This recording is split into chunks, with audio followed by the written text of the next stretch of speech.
Hey, good morning, Dan. You know what I'm doing. It's Saturday. It's the Saturday before you guys arrive.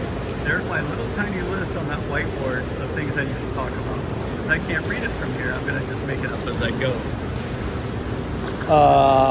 So your parents, yes, that's you are a good son. You know that, right? I don't have that same patience to go and sit with Virginia. Part of it is I can't hear her, and I think it would be different if she were my mom. Although, honestly, in terms of my total life, I have been around Virginia probably more than my own mother. So, and I just call her mom. She loves me when I call her mom. And I never did that. I've never called them mom or dad. I usually call them, more far. I just call them what the kids call them. Anyway, I'm assuming you're going to go up one more time before you guys head out, maybe. But maybe not. What is next on my list? Camp. You still haven't talked about Sarah's near-death experience. I know your class was stressful, but you almost lost your wife to a pepper. So keep that in mind. Land Cruiser. Yeah, it's. I think that if you want to sell coffee, you have to be at your coffee shop every day. And you're right. It's frustrating when you get all of these responses and you're not there, and then when you're home, you get none. So, what are you going to do? Are you going to keep it listed, or are you going to pull it down and then relist it when you get back? Because, or you figure out a way to have Taryn sell the damn thing for you. He's there, right? At least somebody who can come and Taryn can show it and they can look at it. And then, that solves that problem. But I think if you're going to depend on you being in town, you're never going to sell that thing. Either that or you just take it with you. And you tell somebody you'll meet them somewhere between, say, Omaha and Des Moines on Thursday and see if that works out.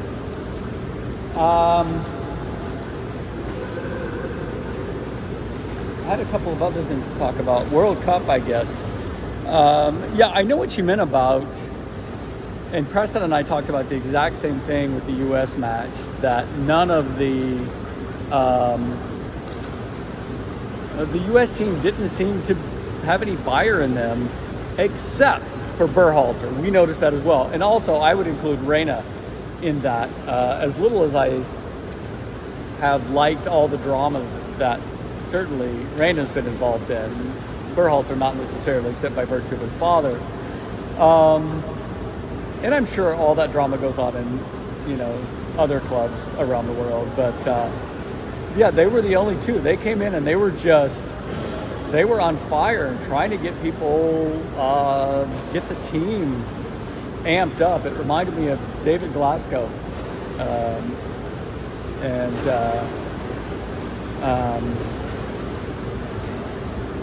I don't know. I don't know what it was. I have certainly felt when I was playing, getting into big games and just feeling shut down. And I don't know, never quite understood it. Looking back, I think I would rather have been David Glasgow than me, at least in terms of energy. Looking forward to the games today. Too bad yesterday that Courtois went out with that injury. Whether or not the result would have been different, is, what people are going to argue that for the whole rest of the World Cup. But to me, it's kind of irrelevant. But Preston's coming over today. We're going to watch the England-Norway match. I just don't think, I have seen a lot of articles in the news sources that I read about what a monster Haaland is, how everybody in America is in love with him. as if somehow that man didn't exist until this World Cup, at least in general Americanizing.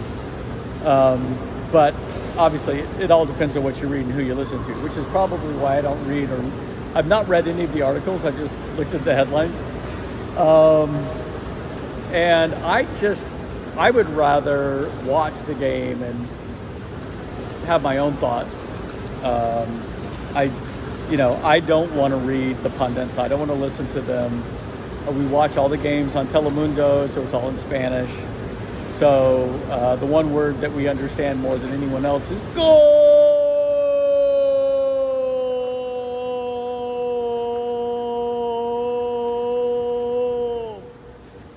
And as long as you understand that word, you pretty much know what's going on.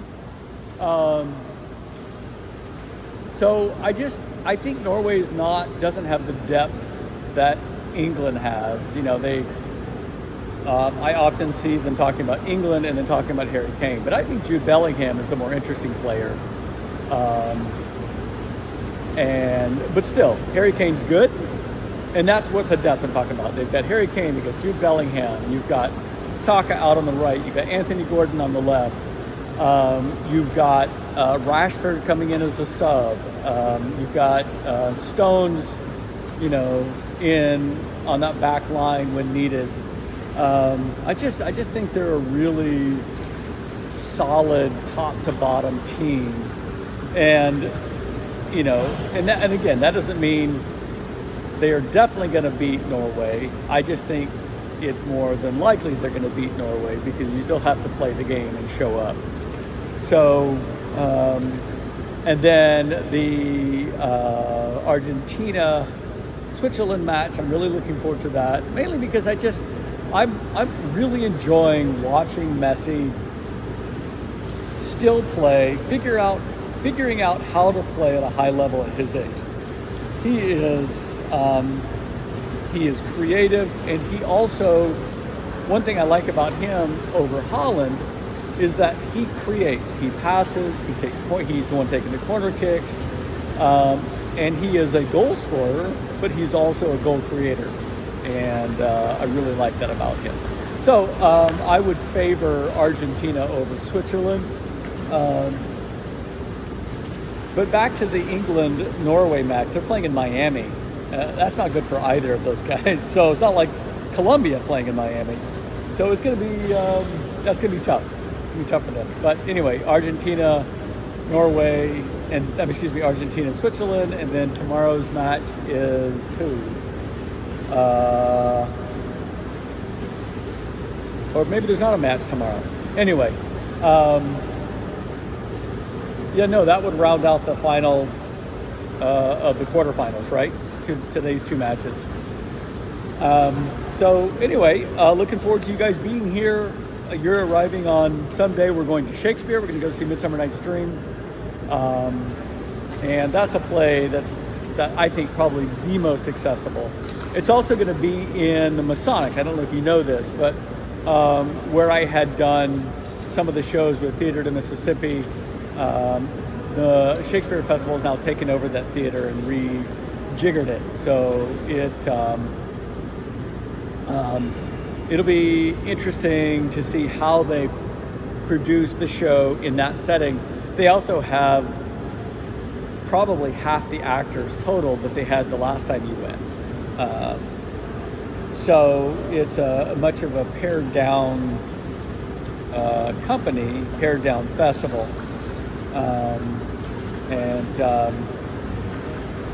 Looking forward to you guys being here for Sarah's birthday and for the World Cup final. Are your friends going to be coming down from wherever they're coming down from, that city with a W? So anyway, let me know who you actually expect to be there so that I can plan accordingly with the food. Dave's going to be there. Anna's going to be out of town, unfortunately. I might invite like Matt and Jen and see if they want to come over. And then, do you know when you're coming back through? Let me know. We can talk about it. I have looked at a couple of routes for driving west.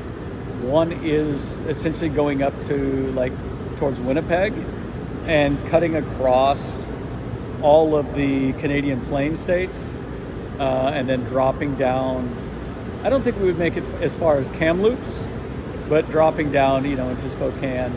And the other one is taking Highway 2, which actually goes right through Bayfield, comes around and then just cuts across south of the Canadian border, but stays inside the U.S. So I don't know what the fuel prices are up in Canada. There is some extra documentation that we'll have to do in order to carry a U-Haul, trailer full of stuff, because they want to make sure you're not importing goods that you're not paying tariffs on. So anyway, it's almost done. I got to go pull lane lines and send my swimmers off. That's my story. I'm sticking to it.